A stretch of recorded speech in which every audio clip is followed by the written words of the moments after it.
자, 저희는 지금까지 신약성경 1권부터 27권까지 중에 대항목 총 5권으로 나눠져 있는 사복음서, 역사서, 바울서신, 공동일반, 계시록 중에 바울서신이라고 하는 13권을 공부하는 가운데 있습니다. 그 중에 먼저 13권 가운데 로마서, 고린도전서, 고린도후서, 갈라디아서를 교리서신이라고 하는데, 이 교리서신 가운데 로마서를 끝냈고요, 고린도전서를 끝냈고 이제 고린도후서를 공부하게 될 겁니다. 이 고린도후서는 고린도전서와 짝을 이루고 있는데, 먼저 고린도후서를 보기 위해서 고린도후서는 전체 13장으로 이루어져 있고요, 여러분이 가지고 있는 교재 444페이지를 보면 고린도후서는 바울의 사도권 변호와 십자가를 통해 성도와 공동체가 그리스도의 향기나는 삶을 살도록 도전하고 있다. 여기서 중요한 것은 십자가를 통해서라고 하는 단어입니다. 고린도후서는 수신지의 지명과 그 편지의 순서를 반영하여 고린도후서로 명명되었다. 헬라어 원문에서도 고린도 교회에 보낸 두 번째 편지로 프로스 코린티우스 베타라고 제목되어 있다. 알파가 전서라면 베타가 후서가 되는 겁니다. 그렇게 보면 고린도후서는 바울과 디모데가 고린도 교회와 아가야의 모든 성도들을 향해 편지를 썼는데, 고린도 전서와 같이 바울이 2차 전도 여행 시에 고린도에서 1년 반 이상을 머물며 세운 교회에 바울의 실제적 사랑이 많이 부어진 교회였습니다. 이 고린도 후서는 고린도 전서에 이어 쓰여진 두 번째 편지인데, 앞전에 고린도 교회의 다양한 문제를 해결하기 위해 고린도 전서를 발송한 후에 바울은 고린도 교회가 십자가를 통한 그리스도의 향기나는 공동체로 다시금 세워지기를 바라는 마음으로 편지를 썼습니다. 고린도 후서는 전서와는 달리 사도 바울의 사도권에 대한 정당성을 변증하며 고린도 전서에 이어 고린도 교회 내에 또 다른 문제인 불신자와의 교제나 거짓 교사 문제 해결을 다루고 있습니다. 바울의 자서전적 서신이기도 한데 신약시대의 축도의 모형을 제시하기도 하며, 또한 바울의 환상과 계시를 언급하여 삼층천 체험에 대해서도 이야기하고 있습니다. 그렇다면 고린도 후서에 대해서 우리가 좀 더 알기 위해 요약 정보를 보면, 고린도 후서는 바울이 기록하였고요, 기록 연대는 AD 55에서 57년, 기록 장소는 에베소, 키워드는 위로, 고난, 사역, 영광, 능력, 또 언약함과 사도 향기를 들 수 있고, 주제는 십자가를 통한 화해의 역사와 바울의 사도권 변호를 들 수 있습니다. 고린도후서에서의 주제 말씀을 뽑으라면 고린도후서 3장 17절 말씀이 되겠는데, 주는 영이시니 주의 영이 계신 곳에는 자유가 있느니라고 말하고 있습니다. 여러분들이 한번 이 말씀을 접하면서 어떤 생각이 듭니까? 고린도후서에서 핵심 메시지와 핵심 주제의 말씀이 주는 영이시니 주의 영이 계신 곳에는 자유가 있느니라고 하는 말씀을 통해서 무엇이 깨달아지고 있습니까? 모든 생명체와 모든 공동체 안의 중심은 예수 그리스도의 영이, 성령이 그 위에 부어질 때 온전한 믿음의 삶을 살아갈 수 있다는 겁니다. 그렇다면 이제 고린도 후서를 구체적으로 살펴볼 텐데, 제목이 십자가 위에 향기 나는 꽃입니다. 이 얘기는 고린도 후서가 13장으로 이루어져 있는데, 그래픽과 스토리를 얘기할 때 고린도 전서와 함께 똑같이 십자가를 그리는데, 십자가 중심에 봤더니 꽃이 하나 활짝 펴져 있습니다. 그리고 위에 봤더니 뭐라고 쓰여 있냐면 그리스도의 향기라고 되어져 있고 1장부터 13장이라고 쓰여져 있습니다. 그리고 제일 밑에 봤더니 이렇게 되어져 있습니다. 십자가 자랑을 통한 화해의 역사. 십자가 자랑을 통한 화해의 역사라고 되어져 있습니다. 그렇다면 계속해서 서신서, 편지의 특징을 살려서 고린도 전후서 중에 고린도 후서의 발신자는 누굽니까? 누구겠어요? 바울이 되어지고, 바울 그 다음에 수신은 누가 되겠습니까? 바로 고린도 교회와 아가야의 모든 성도들이라고 되어져 있습니다. 편지를 받는 사람은 고린도 교회와 아가야의 성도들이라고 표시가 되어져 있습니다. 이렇게 된 상황을 여러분들이 주지하시고, 그렇다면 이제 실질적으로 고린도 교회와 고린도 지역과 고린도 후서의 교회를 살펴본 다음에 구체적으로 고린도 후서를 한눈에 바라볼 수 있도록 하겠습니다. 제일 먼저 우리가 이해되고 함께 읽어야 될 것 중에 하나는 바로 무엇이냐면 고린도 후서에 대해서 한번 보겠습니다. 고린도 후서는요, 저자가 사도 바울이 되겠습니다. 고린도 후서는요, 발신자가 누구냐면 바울이고, 수신자는 위에서 언급한 것처럼 고린도 교회와 아가야의 모든 성도가 되겠습니다. 고린도 후서의 주제는 앞에서 논의했던 것처럼 십자가를 통한 화해의 역사입니다. 십자가를 통한 화해의 역사. 그리고 나와 있는 기록 목적이 있는데 고린도 후서가 왜 기록되었는지 여러분들이 한 목소리로 한번 읽어주시기 바랍니다. 기록 목적 첫 번째는 시작. 바울 사도권 정당성 변호를 위해서. 첫 번째가 뭐라고요? 바울의 사도권 정당성을 위해서, 변호의 정당성을 위해. 두 번째 큰 목소리 읽어주세요. 시작. 교회 내 문제 해결을 위해서. 교회 내의 문제 해결을 위해서. 어떤 문제가 있었다라고 나와 있습니까? 불신자와 교제하는 거. 불신자와 교제하는 거랑 거짓 교사들이 문제가 되었습니다. 자, 세 번째 기록 목적이 있습니다. 무엇인지 읽어주시기 바랍니다. 시작. 성도 위로와 예루살렘 교회 구제 위한 헌금의 중요성에 대해서 나와 있습니다. 뭐라고 나오냐면 성도 위로와 예루살렘 교회 헌금을 위한 또 구제를 위해서 요청하고 있는 겁니다. 특징은 무엇이 있느냐? 이 고린도후서의 특징은 뭐냐면 바울의 자서전적 서신입니다. 바울의 자서전적 서신이고요. 또요, 개인의 고난을 강조하고요. 개인의 고난을 강조하고요. 또 뭐요? 사도를 화목해 하는 직분이라고 얘기합니다. 사도를 화목해 하는 직분이라고 얘기를 하고요. 또 어떤 특징이 있습니까? 축도의 모형을 제시합니다. 축도. 우리가 예배 드릴 때 마지막에 이제는 우리 주 예수 그리스도의 크신 은혜와 하나님 아버지의 지극하신 사랑과 이렇게 이어지는 축도의 모형을 제시합니다. 그 다음에 뭘 얘기하냐면 바로 우리가 잘 알고 있는 바울의 환상과 계시, 바울의 환상과 계시를 통해서 3층 천을 이야기합니다. 이렇게 고린도후서 중에 고린도후서의 교회에 대한 부분들을 우리가 지금 얘기를 했고요. 그렇다면 계속해서 우리가 뭘 살펴봐야 하냐면 이 고린도 교회가 어떤 교회인지를 봐야 되겠죠. 이 고린도 교회.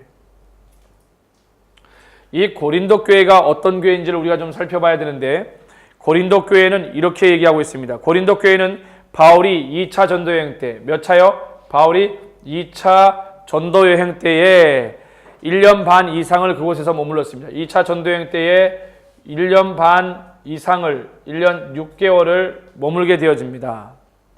그리고 사랑으로 세운 교회죠. 사랑으로 세운 교회입니다. 그 다음에 고린도 교회는 어떤 교회입니까? 바울은 고린도 전서에서 교인들의 종교 혼합과 윤리 도덕적 문제에 대해 언급한 후 얼마 지나지 않아 바울 자신도 또 여러 많은 사람들이 오해하고 있다는 사실들을 깨닫게 되어지고 고린도 교회의 안타까운 소식을 듣고 고린도 후서를 쓰게 되어집니다. 결국 이야기는 자신에게 오해하고 있는 사람을 향해서 오해를 바로 잡기 위해서 편지를 썼다. 또 하나는요, 고린도 전서의 경우 이방인 성도들이 윤리 도덕적으로 문제가 있었지만 바울의 사도권에 대해서는 신뢰를 했었습니다. 다시 말해서 교회 안에는 문제가 있었고 성도들에게 문제가 있었지만 자신의 사도권은 인정했는데 지금은 어떤 문제가 있습니까? 교인들이 사도권에 대해서 의심을 하게 되었다는 겁니다. 교인들이 사도권에 대해서 어떻게 됐다고요? 의심을 하는 문제가 발생을 했다는 겁니다. 그래서 그것들에 대해서 사도권을 어떻게 하기 위해서 정당화하고 확신을 심어주기 위해서 편지를 썼다. 그러면 이제 고린도 후서에 나와 있는 이 고린도 후서를 한눈에 보면 이렇게 표현할 수 있겠습니다. 총 1, 2, 3, 4부가 있는데 1부에서는 뭘 다루느냐? 바로 바울 사역에 대한 설명을 다루고 있습니다. 바울 사역에 대한 설명을 다루고 있는데 그 내용 중에 하나는 이런 겁니다. 고린도 교회 방문 계획에 대한 바울의 설명이에요. 고린도 교회를 방문하고자 하는 계획을 얘기하고요. 또 어떤 것이 나와 있습니까? 바울의 사역 철학에 대해서 얘기를 합니다. 바울의 사역 철학에 대해서 얘기를 하게 되어지고요. 또 무엇이 있습니까? 고린도 교인들에 대한 바울의 격려가, 고린도 교회를 향한 바울의 격려를 얘기하고 있고요. 또 무엇이 있습니까? 2부가 있게 되어지는데 이 2부에서는 무엇을 얘기하느냐? 성도들의 구제 헌금에 대해서 이야기합니다. 2부에서는요. 성도들의 구제 헌금에 대해서 이야기를 하게 되어지는데 이런 이야기입니다. 마게도니아인의 모범의 예를 들어요. 마게도니아인들의 모범을 보이면서 마게도니아인들이 얼마나 구제하고 헌신했는지를 모범적으로 얘기를 하고 고린도인들에게 권면하게 되어집니다. 고린도인들에게 권면을 하게 되어집니다. 세 번째는 3부에는요. 뭘 다루고 있냐면 바로 바울의 사도권을 변론하게 되어지죠. 바울의 사도권을 변론. 여기서 얘기했어요. 고린도 교회에 대해서 목사님이 얘기할 때 이미 다 얘기했던 부분이지만 한 번 더 짚고 넘어가기 위해서 비난하는 자들에 대한 변론. 첫 번째는요. 비난하는 자들에 대한 변론을 얘기하고 있고요. 두 번째는 뭘 얘기하느냐? 바울의 사도권 변론이 등장합니다. 바울의 사도권에 대해서 변론해요. 배경이 어땠습니까? 고린도 전서를 기록할 때는 문제는 없었어요. 사도권에 대한 문제는 없었는데 고린도 후서를 쓸 때는 사람들이 자신의 사도권에 대해서 인정하지 않고 의심을 바라게 되어지자 거기에 대해서 구체적으로 얘기를 하고 있다라고 말하는 겁니다. 자, 그 다음에 나오는 것이 무엇이겠습니까? 방문할 계획을 알립니다. 방문할 계획을 알리게 되어지고요. 그 다음에 4부에서는 뭐가 나오느냐? 바로 마무리, 인사하고 축복하고 권면하는 것이 나온다. 그렇다면 GS를 통해서 고린도 후서가 그리스도의 향기, 십자가를 자랑하며 화해의 역사로 회복하라는 것을 얘기했는데 여기 나와 있는 고린도 후서의 특징과 고린도 교회에 대한 문제와 그리고 여기 있는 고린도 후서에 대해서 한눈에 바라보면서 이야기를 마쳤는데 GST 타임라인을 보자는 겁니다. 타임라인을 볼 것 같으면은 바울이 고린도 후서를 언제 썼습니까? 여기 나와 있는 3차 전도여행 때 썼다. 3차 전도여행 때 썼다. 어디에 썼다? 에베소서에서 고린도를 향해서 편지를 썼다. 사실 고린도 교회는 어떻게 세워졌느냐? 바울이 2차 전도여행 때에 이 고린도에서 얼마나 머물렀다고요? 1년 6개월 동안 머물면서 사랑을 심어줬던 교회라는 거예요. 그 교회를 향해서 그 교회가 문제가 생기니까 고린도전서와 고린도후서의 편지를 써보냈습니다. 대체적으로 어떤 느낌으로? 교리 서신의 느낌을 가지고 편지를 썼다라는 겁니다. 이렇게 나와 있는 특징들을 여러분들이 보시고 나면 3차 전도여행 때에 고린도 후서가 에베소서에서 기록이 되어졌구나라고 여러분들이 확인하시면 되겠습니다. 이 부분이 굉장히 중요한데 3차 전도여행인 53년부터 57년을 여러분들이 주목하시고 그 다음에 여기 나와 있는 타임과 매핑을 같이 가보면 바울의 2차 전도여행하고 3차 전도여행을 목사님이 동시에 찍어드리겠습니다. 2차 전도여행은 시리아 안디옥을 출발해서 다소와 더베와 루스라와 이고니온과 비시디아 안디옥에서 어떻게 됩니까? 2차는 바로 어떻게 올라가요? 저 위 드로아를 지켜서 네아폴을 거쳐 빌립보를 거쳐 데살로니가 베리아와 고린도를 거치는데 이 2차 전도여행 때 바울이 고린도에 1년 반 동안 머물렀다라는 거예요. 머물면서 에베소로 와서 어떻게 되어집니까? 이 아래로 와서 복귀하게 되어지죠. 예루살렘에 와서 다시 시리아로 올라가게 됩니다. 시리아 안디옥으로. 이게 2차 전도여행입니다. 그렇다면 3차 전도여행 때 이 고린도 후서의 편지를 에베소에서 해서 편지를 쓰는데 보십시오. 3차 전도여행을 시작하게 되면 차이가 시리아 안디옥을 출발해서 다소와 더베와 루스라와 이고니온과 비시디아 안디옥을 거쳐서 어디로 오게 되어집니까? 에베소로 올라오게 되죠. 이 에베소에서 고린도의 편지를 쓴 겁니다. 여기 보면 에베소에서 고린도의 편지를 쓴 거죠. 3차 전도여행 때. 그래서 3차 전도여행 때 고린도 전후서가 기록이 되어졌던 겁니다. 이렇게 타임라인과 매핑을 함께 묶어서 여러분이 보셔야 되고요. 이제 어널리즈를 볼 것 같으면 이렇게 볼 수 있습니다. 장제목을 여러분들과 함께 간단하게 확인해 보면 447페이지를 피시면 1장부터 13장까지 나와 있는데 거기에 보면 1장 보면 바울의 당한 환난, 위로의 하나님이 나오고 2장은 그리스도의 향기 줄치십시오. 3장은 그리스도의 편지 줄치시고 새 언약의 일꾼, 4장은 질그릿의 보배인 그리스도 줄치시고 5장 영원한 집 새로운 피조물, 6장은 보라 지금은 은혜 받을 구원의 날이로다 불치시고 불신자와의 분리, 7장은 신령한 근심, 하나님 뜻대로 하는 근심, 8장은 모범적인 헌금, 9장은 자원하는 헌금, 10장은 바울의 사도권적 권위 줄치시고 바울의 자랑, 11장은 사도의 거짓 사도, 그 다음에 바울의 자랑과 변호가 나오고 12장은 바울의 삼층천 환상과 육체의 가시에 대해서 약함 데서 온전하여짐이라 줄치시고 13장은 바울의 축도가 나오게 되어집니다. 이렇게 A를 여러분들과 함께 나눴고 매핑과 함께 엑스트라를 같이 변해본다면 446페이지에 보면은 고린도 교회의 위치와 기록 장소가 나오게 되어지는데 함께 밑에 글자를 잘 따라서 읽어보시기 바랍니다. 제2차 전도여행 시 바울은 고린도에 1년 반 이상을 머물며 고린도 교회를 세웠다라고 되어져 있습니다. 거기 나와 있죠. 그러나 얼마 되지 않아 고린도 교회 이방인들이 교회 안에서 여러 가지 문제를 일으키자 고린도 전서를 썼다.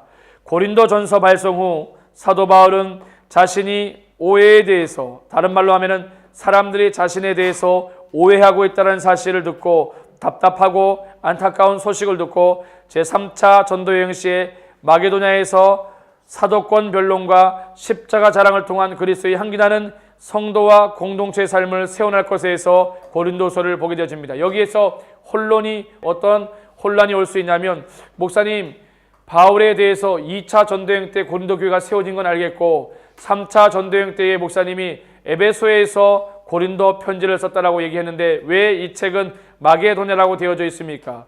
여러분, 여러 많은 학설이 있습니다. 예를 들어서 바울이 고린도 후서를 쓰면서 이 편지를 마게도냐에서 썼다라고 해놨으면 정확히 알 텐데, 아니면 이 편지를 에베소에서라고 하든지 했다라면 알 텐데, 오늘날 이메일 쓰는 것처럼 누구에게 편지를 보내면서 태국 치앙마이에서라든가 이렇게 했으면 알겠는데 그 부분이 언급되지 않아 학자들 가운데는 마게도냐 학설이 있고 학자들 가운데는 에베소서 학설이 있다는 것을 여러분들이 참고해 주시면 감사하겠습니다. 아울러 엑스트라 보조 자료를 볼 것 같으면 448페이지에 보면 고린도 후서의 추가 자료에 고린도 후서 속에 위로의 말씀들이 참 많이 나와요.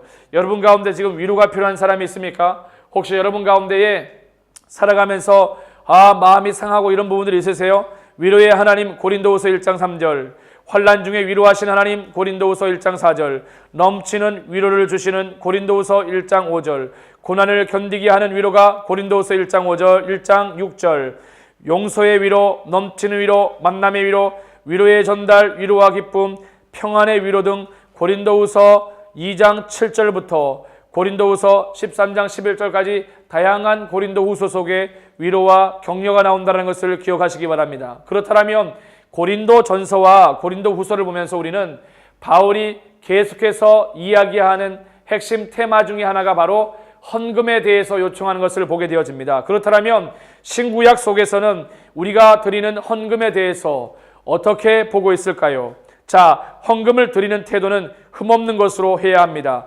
본문에 보면 레위기에 만일 그 예물이 가죽대의 양이나 염소의 번제이면 흠없는 수컷으로 드릴지니라. 온전하게 헌금을 드려야 하는데 만군의 여호와가 이르노라 너희의 온전한 11조를 창고에 드려라고 말하고 있습니다.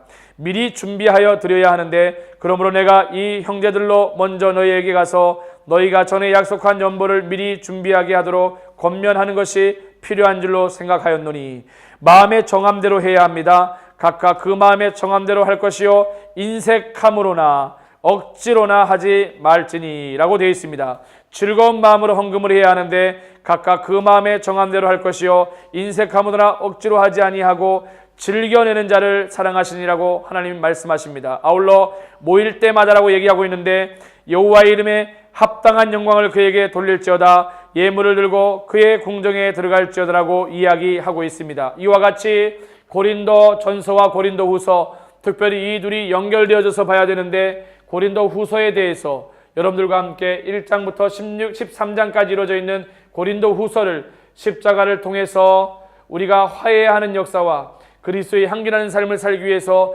어떠한 믿음의 삶을 살아야 되는지 그래픽과 스토리와 타임라인과 매핑과 어널리지와 엑스트라 자료를 통해서 교리 서신으로 분리되어지는 고린도 전후서 중에 고린도 후서를 여러분들과 함께 나누어 보았습니다. 수고 많으셨습니다.